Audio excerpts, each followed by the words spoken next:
Olá, farmacista canabista, direto do Império, Colorado, Denver, falando hoje sobre o sistema endocannabinoide. Assim como o sistema respiratório, o sistema digestório, o sistema excretor, o sistema endocannabinoide é um sistema biológico que todos os vertebrados possuem. Sim, o seu cachorro também possui sistema endocannabinoide, assim como os peixes, galinhas e pássaros, não é mesmo? Muito bem. A gente consome, o ser humano consome maconha há 1000 anos, 3000 anos, 12 mil anos, alguns dizem. Mas a gente só estuda os efeitos da cannabis no nosso corpo há 50.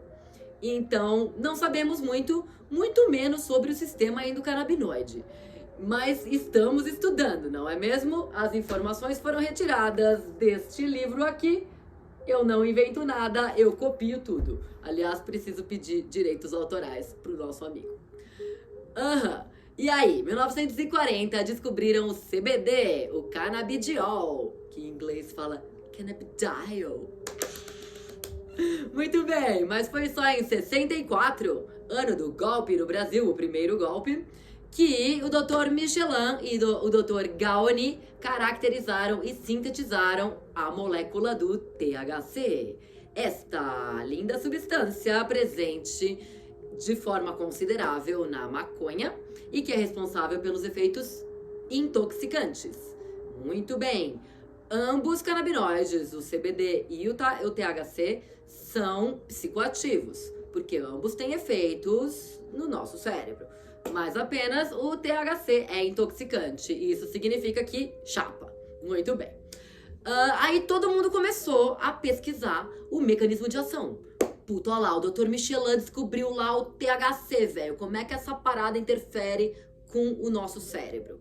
E aí começaram a sugerir teorias. A primeira teoria foi de que o THC aumentava a permeabilidade da barreira hematoencefálica.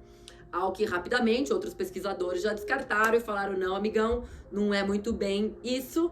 Mas essa sugestão levou à pesquisa de que proteínas estavam interagindo com o THC e o receptor. E aí, no final dos anos 80, acharam o receptor e chamaram ele de CB1, o primeiro receptor que acharam. CB1, canabinoide, e viram que tinham várias coisas se ligando ali, que não era só o THC e o receptor simplesinho, era uma coisa muito mais complexa.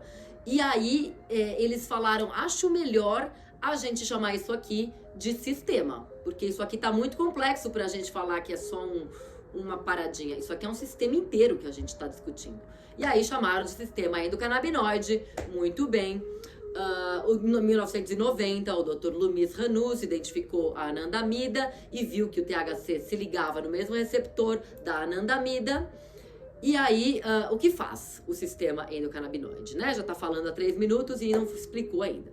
Ele é um sistema que regula funções como memória, digestão, função motora, resposta imune, resposta inflamatória, o apetite, a dor, pressão arterial, o crescimento dos ossos, proteção dos tecidos neurais e muitas outras coisas que ainda estão por vir, que não sabemos ainda. Mas tipo, regular tudo, amor. Então, o Dr. Vincenzo Di Marzo, um italiano louco que tá lá na Itália estudando a cannabis há 10 anos, ele diz que o sistema endocannabinoide, é o sistema de relax, eat, sleep, forget and protect, que é o sistema de você relaxar, dormir, comer, esquecer e se proteger. Então é o sistema paz e amor. E aí ele é composto pelo quê? Por 3 elementos diferentes. Primeiro, os receptores endocannabinoides, que são esses daí, CB1, CB2, vamos falar daqui a pouco. Os endocannabinoides em si, que são moléculas especializadas que interagem com esses receptores. E as enzimas, que são quem fabricam ou destroem esses canabinoides, certo? Sintetizam o metabolismo, fabricam ou destroem. Que linguagem vocês querem que eu use? Linguagem científica ou linguagem leiga? Ou ambas? Acho que ambas, né? Muito bem! E aí, esses receptores? Vamos falar primeiro então dos receptores. Receptores! O CB1 e o CB2 foram os primeiros receptores identificados, distribuídos pelo sistema nervoso e pelas células do sistema imune. E em outros tecidos também, como o cérebro, o sistema gastrointestinal, o sistema reprodutivo, o trato urinário, o baço, o sistema endócrino e o sistema circulatório, incluindo o coração. Tipo o corpo inteiro, né? Tem receptor para cannabis no corpo inteiro, até na ponta do seu nariz. No começo das pesquisas, achavam que os efeitos da cannabis estavam relacionados à interação dos canabinoides da planta com os receptores CB1 e CB2. E, de fato, a família do THC, do tetrahidrocannabinol, ela é a substância que mais ativa o receptor CB1. Inclusive, já até sugeriram de trocar o nome receptor CB1 por receptor de THC. Porque é para isso que aquele receptor serve, para catar THC. Se tiver alguma outra coisa que não seja THC, ele funciona diferente. Já THC no sistema, ele vai preferir pegar o THC. Então, ele é receptor de THC, não é mesmo? E aí, hoje, se sabe que as interações dos canabinoides, tanto do THC, quanto do CBD, quanto dos outros, elas vão além desses receptores e interagem com os receptores tipo CB, que não são nem o CB1 nem o CB2, mas que aí chamaram de receptores órfãos. Por que órfãos? Porque as moléculas endógenas, as substâncias que interagem com esses receptores, que são produzidas pelo nosso corpo, a gente ainda não descobriu quais são. Então, mais uma vez, uma chamada, precisamos de mais cientistas estudando a cannabis. Muito bem. Agora, quem são esses CB órfãos receptores aí e o que eles fazem, tia?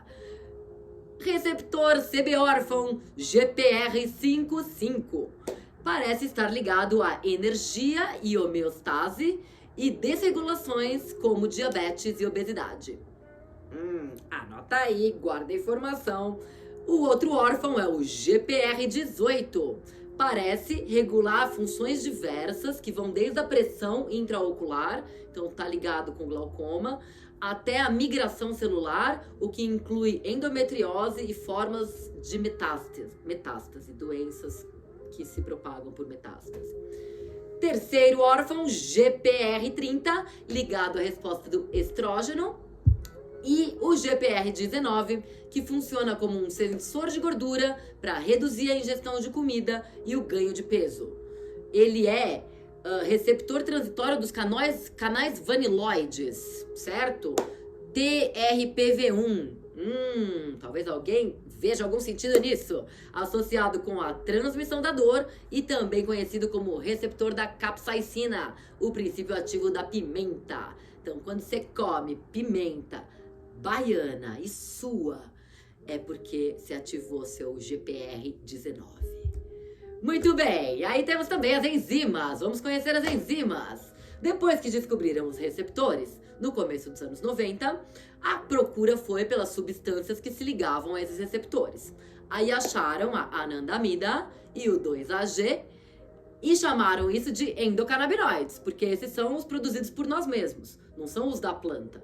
Então tá, endo, princípio de dentro, endocannabinoides, e depois acharam as enzimas que degradam esses canabinoides. Aí isolaram essas enzimas. E quem são essas enzimas? MAGL, a monoacilglicerol lipase, que degrada o 2-AG, e o FAH, a amida hidrolase de ácido graxo, que é a que degrada a anandamida. E quem produz esses endocannabinoides? O 2-AG, ele é produzido por duas outras enzimas que a gente tem no nosso corpo, a fosfolipase C e a diacilglicerol lipase. E a anandamida é sintetizada pelo corpo de um fosfolipídio presente na membrana das nossas células, que é o NAP, que eu não vou nem tentar falar o nome. Não, vamos sim. N-araquidonoil fosfate dietanolamina. Muito bem. Que mais? Que mais que você tem que saber hoje? Que todos os canabinoides são derivados de ácido graxo insaturado. Significa que eles são primos do ômega 3, certo? E todos eles têm dificuldade de se mover pelo corpo, porque o nosso corpo é base água. Entendeu? Então, chazinho de bud é um bagulho que não existe. Mas quando o THC se liga ao receptor CB1, é que a gente se sente chapado. É que bateu. Seu receptor CB1 tá lá com o THC ligado nele. O que o sistema endocannabinoide afeta na nossa vida? O sistema endocannabinoide afeta várias funções cerebrais. Ele está relacionado a funções cerebrais, tais como a tomada de decisão. Vou ou não vou? Será que eu vou? Será que eu não vou? Não consegue decidir. A cognição, sua inteligência. As emoções, o aprendizado e a memória. E ele regula, além de afetar, ele regula outros processos. Que processos ele regula? Movimentos do corpo, ansiedade, estresse, medo, temperatura do corpo, o apetite, percepções de reforço e recompensa, a permeabilidade da barreira hematoencefálica e o controle da dor. Muito bem, uma região do cérebro que não tem muitos receptores endocannabinoides é o tronco encefálico, que é responsável pela respiração e pela circulação.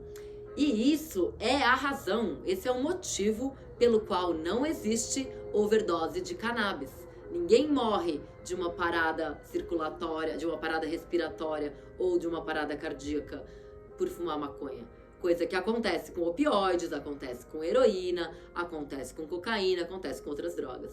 Não é mesmo? Então isso nos diz que a maconha e o ser humano evoluíram para andar juntos e em paz.